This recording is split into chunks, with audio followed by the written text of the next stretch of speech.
ఇది ఏసీఎస్సీఎస్సీ company secretaries చాలా demand course, CA కంటే పెద్ద కోర్సు అది కంపెనీ సెక్రటరీ అని దాన్ని చేసుకోండి. కానీ ఎప్పుడైతే చదువుకి ఎదుటి బ్యాలెన్స్ చేయలేక ఏదో ఒకటే నిర్ణయించుకోవాలని చెప్పి ట్యూషన్ చెప్పుకొని ఈ డబ్బులు తీసుకుని వెళ్ళి అక్కడ చదువుకునేవాడు వైజాగ్లో. సో అది దానివల్ల పూర్తి ఒక సెమిస్టర్ అయ్యేసరికల్లా ఒక సబ్జెక్ట్ పాస్ అయ్యాను, మిగిలిన పాస్ అవ్వలేదు. ఒక సబ్జెక్ట్ మొత్తం ఆల్ సబ్జెక్ట్ పాస్ అయితేనే వాడు ఎలా చేస్తారు లేకపోతే వెళ్ళొచ్చు.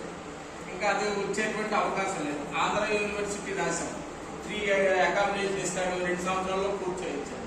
కానీ అక్కడ పని చేసుకు చేయడానికి 600 ర్యాంక్ వచ్చింది. అది ఆన్కాపల్ ఇచ్చాడు, అక్కడ అకామిడేషన్ ఓన్లీ ఫుడ్డే పెడతాడు. కానీ ఈ రెండింటినీ మనం మేళవించి సమన్వయపరిచి చేయలేమనే ఉద్దేశంతో ఒకరోజు జబ్బు పెట్టి మా స్నేహితులు తీసుకొచ్చి రూమ్ లో ఉండని తీసుకొచ్చి మా ఇంటి దగ్గర పడేశాడు. ఇప్పుడు ప్రెసిడెంట్ పాలగట్ల వీరభద్రస్వామి గారికి రైట్ అయినటువంటి రాజేష్ గారు నాకు ఫ్రెండ్ చదువుకునే టైంలో అతను చూసాడు ఈ కాంప్లెక్స్ లో పడుకోవడం. ఆయన తీసుకుని వచ్చి నన్ను ఇక్కడ అప్పచెప్పేసి మీ అబ్బాయి ఆ వస్తువులతో ఉన్నాడు, టైఫాయిడ్ ఫీవర్ తో పడుతూ ఉన్నాడు, చూడండి మరి తిండి లేకపోయినా పర్లేదు ఎక్కడే ఉండు ఏదో చెయ్యంటే మా ఫ్రెండ్ చెప్పినటువంటి మా ఫ్రెండ్స్ అందరూ కూడా పోలీస్ డిపార్ట్మెంట్ ఎక్కువ. ప్రెసిడెంట్ మా సిస్టర్ ఏఎస్ఏ వంటాం, ఇక్కడ మా బావగారు ఏఎస్ఏ వంటాం. సో అయినప్పటికీ కూడా వాళ్ళ ఆధ్వర్యంలో వాళ్ళ సజెషన్ వాళ్ళ పిల్లలకు మొదలు పెట్టినటువంటి ట్యూషన్ ఒక 2 సంవత్సరాల్లో స్కూల్లో రూపొందం చేయడం జరిగింది. ఇప్పటికీ మా దగ్గర 700 మంది విద్యార్థులు ఉన్నారు.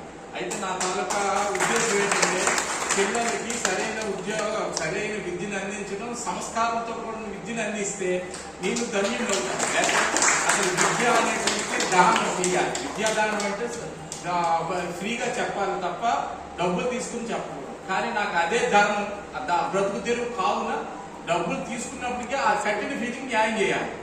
న్యాయం చేయడమే కాదు, సమాజానికి సక్రమైన విద్యార్థులు అందించకపోతే నేను చదువు చెప్పి వేస్ట్ అనేటువంటి ఉద్దేశంతో చాలా సంవత్సరాలు బట్టి నేను స్కూల్ కట్టిన దగ్గర నుంచి ఈయన యోగా స్కూల్కి రావడం, ఈయన ఇంతవరకు నేను చాలా మంది యోగా గురువులు చూశాను కానీ ఇలాంటి వ్యక్తిని చూడలేదు. ఇప్పటికీ కూడా 3 నెలల క్రితం ఆయనకు ఒకప్పుడు ఆన్లైన్ చెప్తానంటే ఆన్లైన్ వద్దని చెప్పేవాడు. అలాంటిది మా గురువు గారు చెప్పడంతో నేను ఆధ్యాత్మిక రంగంలోకి వెళ్ళిపోయాను. 3-4 మంత్స్ పెట్టి పూర్తిగా వెళ్ళాను అనమాట. అంటే day time morning 8 to evening 6 వరకు వ్యవహారిక, ముందు కలవను లాస్ట్ తర్వాత కలవను. ఈ రోజు నాకు స్టేట్ వైస్ ప్రెసిడెంట్ మా ప్రైవేట్ స్కూల్స్ కి సెక్రటరీగా 6 సంవత్సరాలు చేస్తే స్టేట్ ఇప్పుడు మీటింగ్ అవుతుంది. అయినప్పటికీ అక్కడికి వెళ్ళలేదు, నాకు అవదమ్మా అని చెప్పేసి వాళ్ళు పంపించాను. కానీ ఇక్కడికి రావడానికి కూడా కారణం ఈ యొక్క ప్రోత్సాహమే.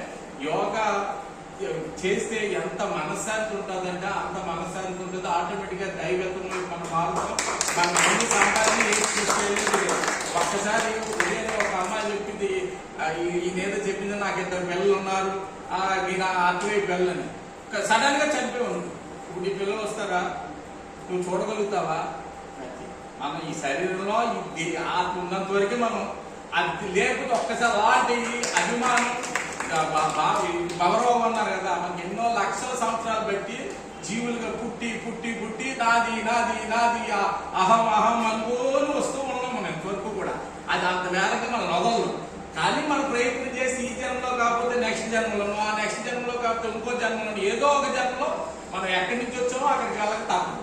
మనల్ని భగవంతుడి దగ్గర నుంచి వేరు చేశారు, ఏదో జన్మలో ఎక్కడో వేరు చేశారు, మళ్ళీ తిరిగి పుట్టినప్పుడు